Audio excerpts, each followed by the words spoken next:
The Galactic Council chambers buzzed with the usual mixture of languages, clicks, and electromagnetic pulses that served as communication among the 47 member species.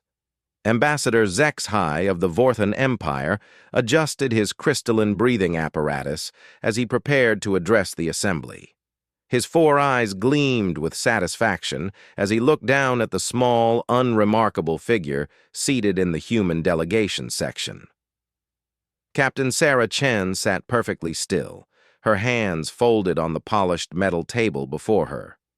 She had been Earth's representative to the Council for 3 years now, and in that time she had grown accustomed to being overlooked, dismissed, and generally treated as an afterthought. Humans were the newest species to join the galactic community, having achieved faster-than-light travel only 50 years ago. To the ancient civilizations that had been exploring space for millennia, humans were barely more advanced than primitive cave dwellers. "Esteemed delegates," HFY's voice boomed through the translation devices embedded in every seat. "We gather today to discuss the recent incident in the Kepler 442 system." Sarah's jaw tightened almost imperceptibly. She knew exactly what incident he was referring to. 3 weeks ago, a human research vessel had been investigating the asteroid belt in that system, searching for rare minerals that could help Earth's struggling colonies. The ship, the Endeavour, carried a crew of 43 scientists, engineers, and support staff. They had been peaceful explorers, armed with nothing more dangerous than mining equipment and a small defensive shield generator. "The destruction of the human vessel was, of course, regrettable," continued HFY, though his tone suggested anything but regret. "However, the humans had been warned multiple times that the Kepler 442 system falls within Vorthan territorial boundaries. Their continued presence constituted a clear violation of galactic law." Murmurs of agreement rippled through the assembly. The Krillian delegates' tentacles writhed in what Sarah had learned to recognize as approval. The silicon-based rocklings clicked their mineral bodies together in harmony. Even the peaceful Aquarians, who rarely took sides in political matters, seemed to nod their bulbous heads in agreement. Sarah slowly stood up. The chamber fell silent, not out of respect, but out of curiosity. It was rare for the human representative to speak during these proceedings. Most species had learned to ignore her presence entirely. "Ambassador HFY," Sarah said, her voice calm and measured, "you speak of territorial violations, but you fail to mention that the Kepler 442 system was officially classified as neutral space by this very council just 2 years ago. You also fail to mention that your warships opened fire without warning on a clearly marked civilian vessel." HFY's crystalline breathing apparatus flared with what Sarah recognized as irritation.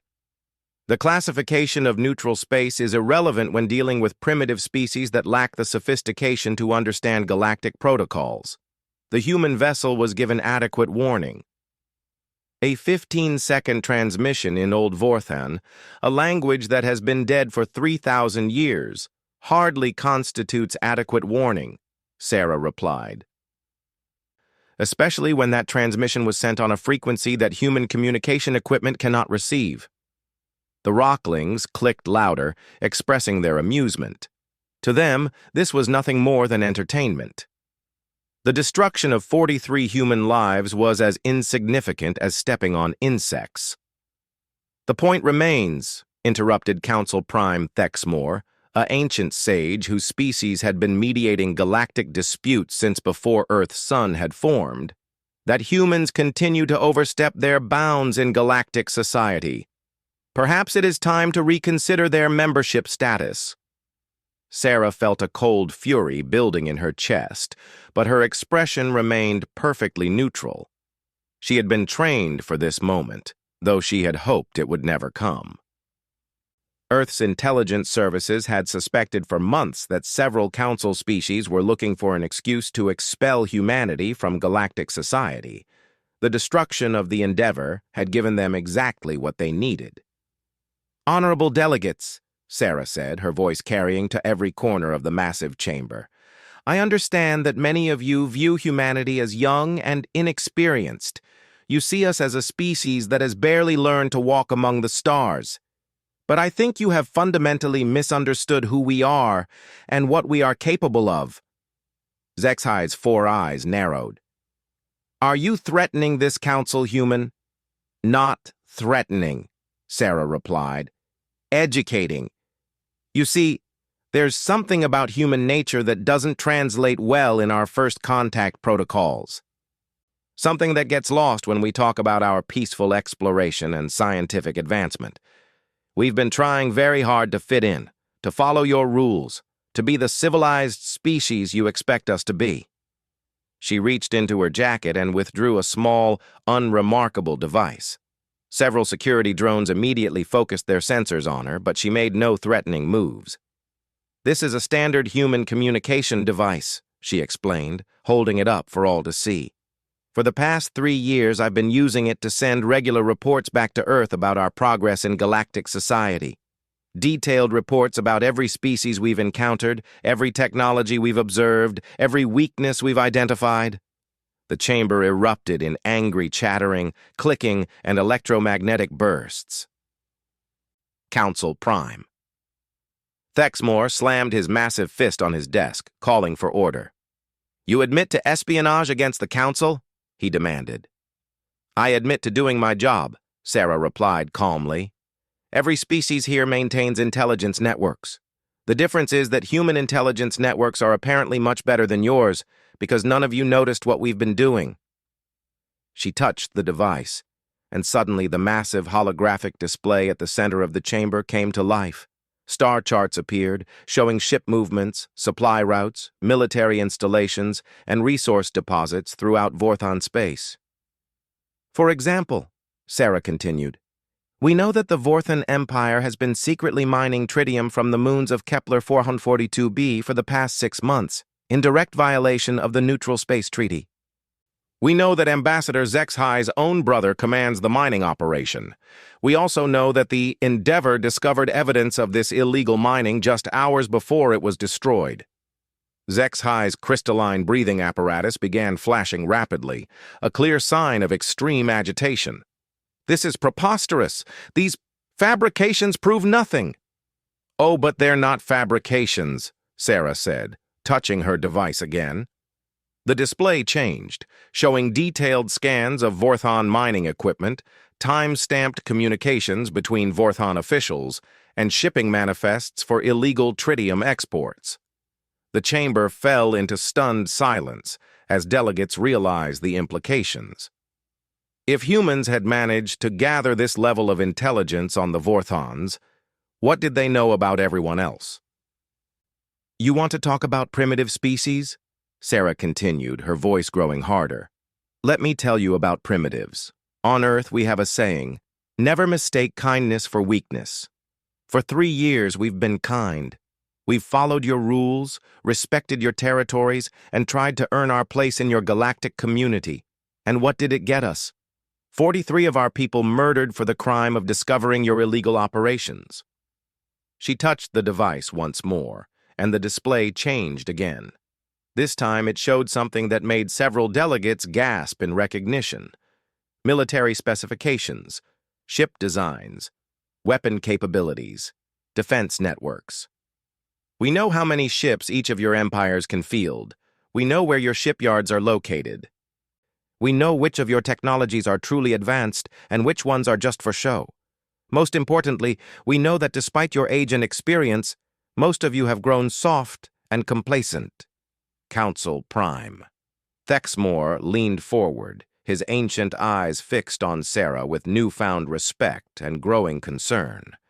What exactly are you proposing, Ambassador Chen? I'm not proposing anything, Sarah replied. I'm informing you. As of 18 hours ago, the Earth Council declared the Vorthon Empire to be a hostile state. Our expeditionary fleet launched from Luna Base 12 hours ago. They should reach Vorthon space in approximately 72 hours. The chamber erupted in chaos. Delegates leaped to their feet, shouting in dozens of languages. Security drones swarmed toward Sarah, but she remained perfectly calm. "This is madness!" Zexhai screamed. "You cannot declare war on a founding member of the Galactic Council. Your entire species would be crushed." "Perhaps," Sarah agreed. "But you seem to have missed an important detail in your intelligence reports. Humans aren't just explorers and scientists. We're also the most successful predator species our planet has ever produced. We hunted megafauna to extinction with nothing but sharp sticks and teamwork. We turned warfare into an art form. We've spent our entire evolutionary history learning how to kill things that are bigger, stronger, and more dangerous than we are." She gestured to the display, which now showed the human fleet approaching Vorthan's space. Unlike the sleek, elegant ships favored by most galactic civilizations, the human vessels looked crude and utilitarian. But they also looked dangerous in a way that made several delegates shift uncomfortably in their seats. "The difference between us and you," Sarah continued, "is that you've had galactic civilization for so long that you've forgotten what it means to fight for survival. You've had your conflicts, sure, but they've all been civilized affairs with rules and protocols and mediation. You've never faced an enemy that simply doesn't care about your rules." Zexhai's breathing apparatus was now flashing so rapidly it looked like a strobe light. "The Council will never allow this aggression to stand. Every species here will unite against your barbaric assault." Sarah smiled for the first time since entering the chamber. It was not a pleasant expression. "That's the beautiful thing about humanity, Ambassador." "We've been planning for that possibility, too." She touched her device one final time, and the display showed detailed intelligence reports on every species represented in the chamber. Trade routes, military capabilities, political structures, key infrastructure, even the personal habits of individual leaders. "We know which of you are allies by necessity rather than choice. We know which of your economies depend on resources that could be easily disrupted. We know where your families live, where your children go to school, where your leaders vacation. Most importantly, we know that while you've been treating us like ignorant primitives, we've been studying you like the advanced prey species you've become." The silence in the chamber was deafening. For the first time in their galactic careers, these ancient civilizations were seeing humanity not as bumbling newcomers, but as what they truly were: apex predators who had spent 3 years learning everything they needed to know about their potential enemies. "Council Prime." Thexmore spoke slowly, carefully. "Ambassador Chen, surely we can resolve this matter through diplomatic channels. War benefits no one." "You're absolutely right," Sarah agreed. "War benefits no one. That's why the Vorthan Empire has 72 hours to surrender Ambassador Zexhai and his brother for trial, pay full restitution for the destruction of the Endeavor, and formally apologize to the families of the 43 humans they murdered. They also have 72 hours to dismantle their illegal mining operation and withdraw all military forces from the Kepler 442 system. And if they refuse," asked the Aquarian delegate, her voice barely above a whisper. Sarah's smile grew wider and significantly less pleasant. "Then you'll learn why every predator species on Earth eventually learn to avoid human territories. You'll discover what happens when you mistake our desire for peace as an inability to wage war. And you'll understand why the most dangerous thing you can do to a human is to threaten the people they care about." She closed her communication device and placed it back in her jacket. "The session is adjourned, delegates. I suggest you use the next 72 hours wisely."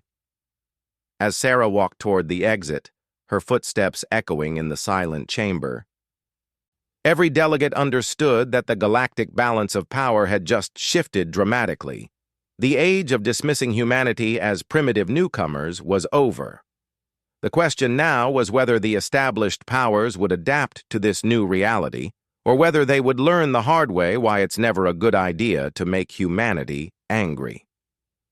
Admiral Marcus Webb stood on the bridge of the Retribution, watching the tactical display as his fleet approached the edge of Vorthan space. 57 ships strong, The human expeditionary force looked insignificant compared to the massive Vorthon defensive fleet that was moving to intercept them. Intelligence reports indicated over 300 Vorton vessels were converging on their position, including several of their massive dreadnoughts that were each larger than Earth's moon. "Admiral," called Lieutenant Commander Torres from the communications station, "we're receiving a transmission from the Vorthon Fleet Commander." "Put it through," Webb ordered, his weathered face showing no emotion as the main screen flickered to life. The image that appeared showed an imposing Vorthon officer, his crystalline breathing apparatus glowing with authority markings that indicated extremely high rank. His four eyes regarded the human fleet with obvious contempt. "I am Fleet Admiral Kexvar of the Vorthon Imperial Navy," the alien announced. "You are trespassing in sovereign Vorthon territory. Withdraw immediately or face the consequences."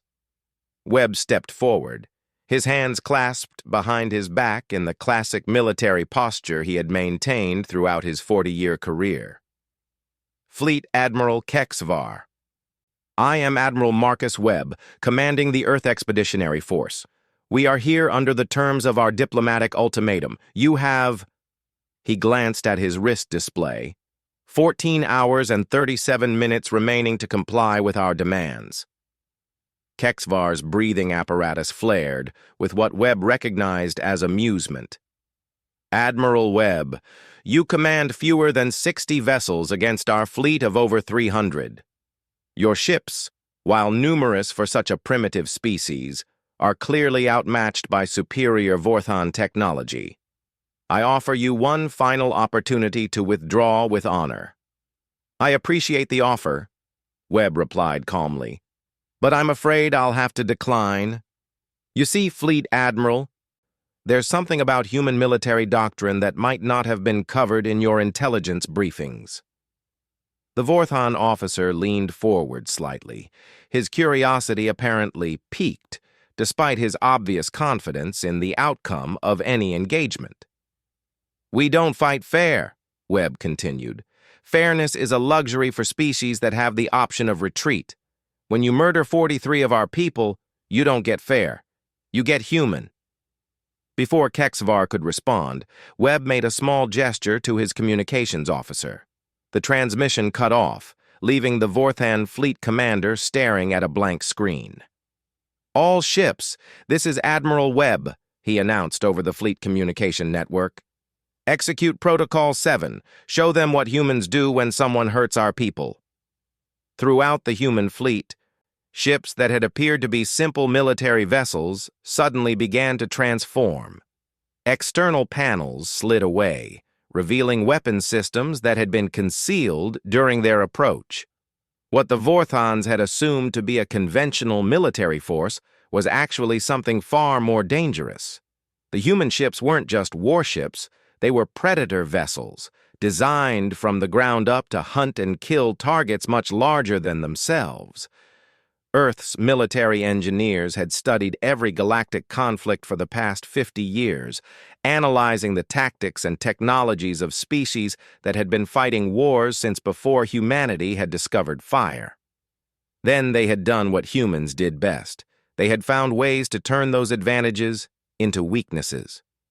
Captain Elena Rodriguez, commanding the destroyer, Vengeance, watched her tactical display as the Vorthon fleet moved into what they clearly believed was an optimal engagement formation.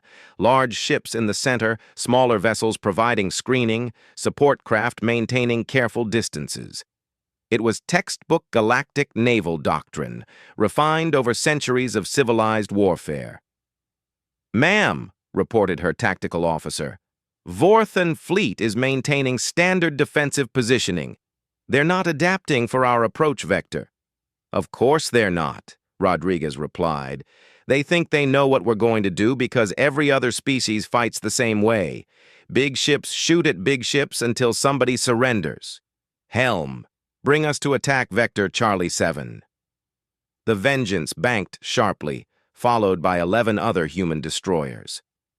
Instead of approaching the Vorthon fleet head-on like traditional galactic warfare dictated, They began moving in a complex pattern that would have been impossible for larger, more traditional warships to execute.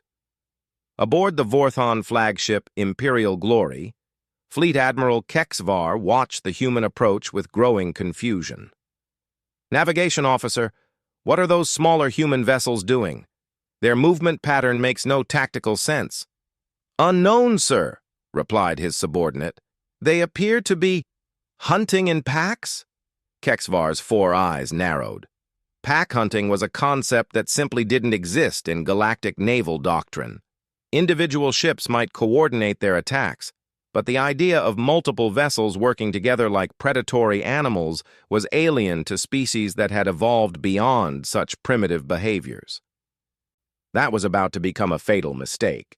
The human destroyers suddenly accelerated to velocities that should have been impossible for vessels of their size. Instead of the massive, heavily armored ships favored by galactic civilizations, human vessels were built for speed, maneuverability, and stealth. They carried weapons designed not for massive ship-to-ship bombardments, but for precision strikes against specific targets. "Sir," called the Vorthon sensor operator, his voice rising with alarm, "the human destroyers are moving faster than our tracking systems can compensate for. I'm losing target locks." "Impossible," Kexvar declared. "No ship that small can generate that much acceleration. The crew would be killed by the G-forces." What Kexvar didn't understand was that human crews had been training in high-G environments since childhood. Earth's military had long ago realized that their species' superior tolerance for acceleration and their natural hunting instincts were force multipliers that could compensate for technological disadvantages. The first Vorthon ship to die was the heavy cruiser Dominant Wisdom. The human destroyers swarmed over it like wolves, bringing down a massive elk, each ship targeting specific systems with surgical precision. Instead of trying to destroy the entire vessel at once, they disabled its weapons, then its shields, then its engines. In less than 3 minutes, a ship that had taken the Vorthons 12 years to build was reduced to a helpless hulk drifting in space. "All vessels, concentrate fire on the human destroyers," Kexvar ordered. "Destroy them before they can reach our main battle line." But the human destroyers were already gone, having used their superior speed to disappear back into space before the Vorthon response could target them. Kexvar stared at his tactical display in disbelief as similar attacks began occurring throughout his formation. Ship after ship reported weapon systems failing, shield generators overloading, engine cores shutting down for emergency repairs. "Admiral," called Admiral Webb's voice over an open communication channel, "you're probably wondering how we're doing this. The answer is simple. We studied you. For 3 years, we've been watching how you fight, learning about your tactics, analyzing your technology. And we discovered something interesting." On the main screen of every Vorthon ship, Webb's image appeared. He looked calm, almost conversational, as if he were discussing the weather rather than directing a military engagement. "All of your species fight the same way," he continued. "Big ships, big guns, stand-up battles where the side with the most firepower wins. It's very civilized, very honorable, and completely predictable. You've been fighting each other for so long that you've developed a kind of galactic consensus about how wars should be conducted." Another Vorthon heavy cruiser suddenly went dark as human attack craft disabled its primary systems. Kexvar watched in horror as his carefully organized formation began to dissolve into chaos. "Humans don't have that luxury," Webb explained. "We've spent our entire history fighting enemies that were bigger, stronger, and more dangerous than us. We learned a long time ago that the way to beat a superior enemy isn't to fight them on their terms. It's to change the rules entirely." The human main battle fleet suddenly accelerated past the Vorthon formation without engaging. Instead of fighting the massive dreadnoughts that formed the core of Kexvar's defensive strategy, they simply ignored them entirely. "Where are they going?" demanded Kexvar. His sensor operator's voice was barely a whisper. "Sir, They're heading for the shipyards. Kexvar felt something he had never experienced in his long military career. Pure, cold terror. The Vorthon shipyards weren't defended against military attack because no civilized species would target civilian industrial facilities. It was one of the unwritten rules of galactic warfare, like not targeting hospitals or schools. They wouldn't dare, he breathed. Admiral, Webb's voice continued over the communication channel. You mentioned that we're outnumbered 300 to 57. That's true. But you made a critical error in your assessment. You assumed we came here to fight your fleet. The tactical display showed the human battle group approaching the massive orbital shipyards where the Vorthans constructed their vessels. Dozens of ships, in various stages of completion, floated in the construction frameworks, representing decades of work and trillions of credits in investment. We didn't come here to fight you, Webb explained. We came here to teach you a lesson. The lesson is this: when you attack humans, you don't get a fair fight. You get the kind of war that ensures you'll never want to attack humans again. This is barbaric, Kexvar screamed into his communicator. You cannot destroy civilian infrastructure. The Galactic Council will... The Galactic Council, Webb interrupted, just watched 43 human civilians get murdered without consequence. So we're operating under new rules now, our rules. And our rules are very simple. You hurt our people. We eliminate your ability to hurt anyone. The human battle fleet opened fire on the shipyards with surgical precision. Instead of destroying the facilities entirely, they targeted specific systems that would take years to repair or replace. Manufacturing equipment, computer cores, power distribution networks, and construction frameworks were systematically disabled. But the real message wasn't in what they destroyed, it was in what they left untouched. Notice, Admiral, Webb said as his ships completed their work, that we haven't harmed a single Vorthan life today. Your crews are alive. Your civilian workers in the shipyards are unharmed. We could have killed thousands of your people, but we didn't. Do you know why? Kexvar didn't answer. He was staring at his tactical display in stunned silence, watching decades of military shipbuilding capability disappear in a matter of minutes. Because unlike you, we don't murder civilians, Webb continued. We disable your ability to threaten us, but we don't kill unnecessarily. That's the difference between humans and the people who attack us. We're civilized enough to show restraint even when we're angry. But make no mistake, Admiral, this restraint has limits. The human fleet began to withdraw, their mission apparently complete. The Vorthan force, still largely intact but completely demoralized, made no move to pursue. You have 12 hours remaining to comply with our demands, Webb announced. If you refuse, we'll return, and next time, we won't be so gentle. Ask yourselves this question, Admiral. If this is what we can do when we're trying to be reasonable, what do you think we'll do when we stop caring about being the good guys? As the human fleet disappeared into hyperspace, leaving behind the wreckage of Vorthan military power, Kexvar finally understood what his species had awakened. They hadn't just attacked a primitive species, they had declared war on the most dangerous predators the galaxy had ever seen. And the predators had decided to teach them what that meant. The emergency session of the Galactic Council convened just 8 hours after the human attack on the Vorthon shipyards. Representatives from every major galactic power had arrived in person, abandoning their usual holographic attendance for this unprecedented crisis. The massive chamber buzzed with nervous energy as species that had considered humans barely more than clever animals suddenly found themselves reconsidering everything they thought they knew about galactic power structures.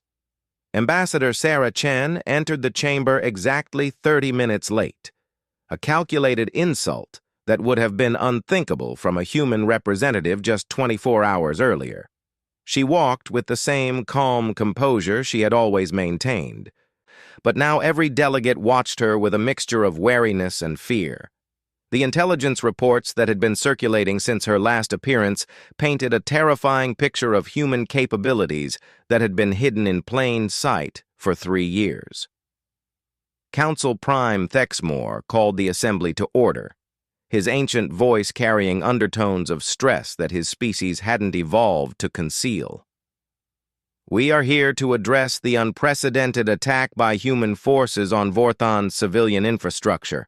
Ambassador Chen, the Council demands an immediate explanation for this barbaric assault." Sarah took her seat unhurriedly, placing her ever-present communication device on the table before her. Every delegate in the chamber stared at that innocent-looking piece of technology, now understanding that it represented something far more dangerous than they had imagined. "Honorable delegates," Sarah began, her voice carrying the same measured tone she had always used. "I'm afraid there's been a misunderstanding. What you call a barbaric assault, we call a teaching moment." The crystalline form of Ambassador Zexhai rose from the Vorthon delegation, his breathing apparatus flashing with barely controlled rage. "Teaching moment? You destroyed 12 major shipyard facilities. You eliminated 30% of our naval construction capacity. This is an act of war." "No," Sarah replied calmly. "An act of war is what your people did when they murdered 43 human civilians without warning or justification. What happened yesterday was a demonstration, a very careful, very precise demonstration designed to illustrate exactly what humanity is capable of when we put our minds to it." She touched her communication device, and the central holographic display activated, showing detailed footage from the human attack. The delegates watched in stunned silence as human forces systematically disabled Vorthon military infrastructure with surgical precision, carefully avoiding any loss of life while demonstrating capabilities that no one had suspected humans possessed. "Notice," Sarah continued, "that despite having complete tactical surprise and overwhelming local superiority, human forces caused 0 Vorthon casualties. We disabled your shipyards without harming a single worker. We neutralized your defensive fleet without destroying a single ship. We could have killed thousands of your people. Ambassador Zexhai, but we chose not to." The Krillian delegate's tentacles writhed in what Sarah had learned to recognize as extreme agitation. "This restraint proves nothing. You simply lack the capability for greater destruction." Sarah's expression didn't change, but something cold flickered in her eyes. "You really believe that, don't you?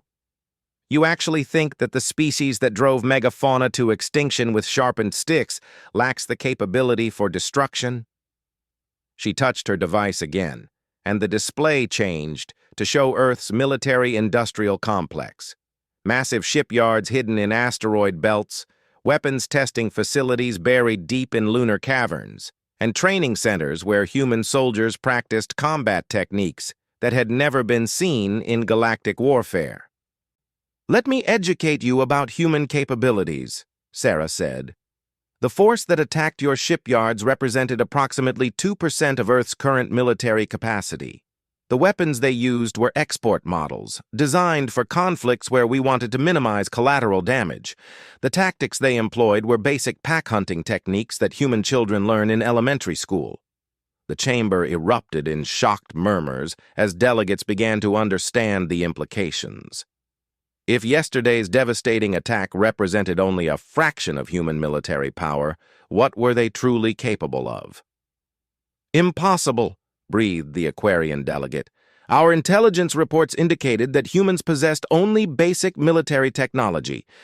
Your ships were clearly inferior to established galactic standards." "Our ships were designed to appear inferior," Sarah corrected. "Human military doctrine is based on a simple principle. Never let your enemies know what you're truly capable of until it's too late for them to adapt. Everything you've seen of human technology for the past 3 years has been carefully curated to maintain the illusion that we're primitive newcomers." She gestured to the display, which now showed human ships shedding their external camouflage to reveal weapon systems and defensive capabilities that were clearly decades ahead of anything the galactic community had previously seen. The truth is that humans have been preparing for galactic warfare since our first contact with alien civilizations, Sarah explained. We studied every conflict in recorded galactic history, analyzed every tactical doctrine, and developed countermeasures for every known military strategy. We've been building not for the war we wanted to fight, but for the war we might be forced to fight. Council Prime. Thexmore leaned forward, his massive frame casting shadows across the chamber. Are you saying that humanity has been planning aggressive action against the galactic community since first contact? Not aggressive action, Sarah replied. Defensive preparation. You see, humans have a saying, hope for the best, prepare for the worst. We hoped we would be welcomed as equals in galactic society. We prepared for the possibility that we would be seen as a threat to be eliminated. Ambassador Zexhi's breathing apparatus was flashing rapidly now. This paranoid mindset proves that humans are unfit for civilized galactic society. The Council should vote immediately to expel Earth from all galactic institutions. That's certainly an option, Sarah agreed. But I think you should understand the consequences of that decision before you make it. The display changed again, showing detailed intelligence reports on every major galactic trade route, military installation, and economic center. The scope of human intelligence gathering was staggering, revealing a spy network that had penetrated every level of galactic society. Expelling humanity from galactic institutions wouldn't make us go away, Sarah explained. It would simply remove the legal framework that currently constrains our actions. Right now, as members of the galactic community, we're bound by treaties, protocols, and diplomatic agreements. As outcasts, we would be bound by nothing except our own judgment. The silicon-based Rockling delegate spoke for the first time, its crystalline voice resonating through the translation systems. You speak of consequences, but what could one species do against the combined might of the entire galactic community? Sarah smiled, and several delegates involuntarily shifted away from her. That's an interesting question. Let me show you something that might help you understand the answer. The display changed to show Earth's solar system, but not as the galactic community had ever seen it before. Hidden asteroid bases, mobile weapons platforms, and defensive installations were revealed in stunning detail. The system that most species thought of as a single populated world was actually a fortress that had been under construction for decades. This is what happens when you give apex predators 50 years to prepare for war, Sarah said. We've turned our entire solar system into the most heavily defended location in the galaxy. But more importantly, we've done something that no galactic civilization has ever attempted. She touched her device once more, and the display expanded to show human facilities throughout the galaxy. Hidden bases in uninhabited systems, supply depots disguised as research stations, and sleeper agents embedded in dozens of alien societies. We've become the first truly galactic civilization, Sarah explained. Every other species in this chamber thinks in terms of territories, borders, and static defenses. Humans think in terms of mobility, adaptability, and asymmetric warfare. We don't defend space. We control it. The chamber had fallen into absolute silence. Delegates who had spent centuries believing in their technological and cultural superiority were suddenly confronted with the realization that they had been outmaneuvered by a species they had dismissed as primitive. The question before this council, Sarah continued, is not whether humanity should remain part of galactic society. The question is whether galactic society wants to exist in a universe where humanity has been declared an enemy. Ambassador Zexhi rose unsteadily, his crystalline breathing apparatus dim with shock. What? What are your terms? Our terms haven't changed, Sarah replied. The Vorthan Empire surrenders you and your brother for trial. They pay full restitution for the murder of 43 human civilians. They formally apologize to the families of the victims, and they dismantle their illegal mining operation in neutral space. "And if we comply?" asked Zexhai. "Then humanity continues to be the peaceful, cooperative species we've always been," Sarah answered. "We continue to follow galactic law, respect territorial boundaries, and work within established diplomatic frameworks. We continue to pretend that our military capabilities are limited to what you've seen in public demonstrations." She stood up, her movement causing several security drones to swivel in her direction. "But if you refuse, if you continue to treat human lives as expendable, then you'll discover what 3 years of careful preparation and 50 years of military development have created. You'll learn why every predator species in Earth's history eventually learned to avoid human territories." "This is extortion," accused the Krillian delegate. "No," Sarah corrected. "This is education. For 3 years, you've all assumed that because humans appeared peaceful and cooperative, we were weak. You confused our desire to fit in with our inability to fight back. That confusion led to the murder of 43 innocent people." She picked up her communication device and prepared to leave. "You have 4 hours to decide. Either the Vorthon Empire complies with our demands, or we stop pretending to be the harmless newcomers you thought we were." As Sarah walked toward the exit, every delegate in the chamber understood that they were witnessing a fundamental shift in galactic politics. The age of human deference was over. The question now was whether the established powers would accept this new reality peacefully, or whether they would force humanity to demonstrate just how dangerous apex predators could be when they stopped trying to be civilized. 3 hours and 47 minutes later, Ambassador Zexhai formally announced the Vorthon Empire's complete compliance with all human demands. The families of the Endeavor crew would receive justice, restitution, and a formal apology. The illegal mining operation would be dismantled immediately. But more importantly, every species in the galaxy now understood that humanity was not the harmless newcomer they had appeared to be. They were apex predators who had spent 3 years learning everything they needed to know about their potential enemies.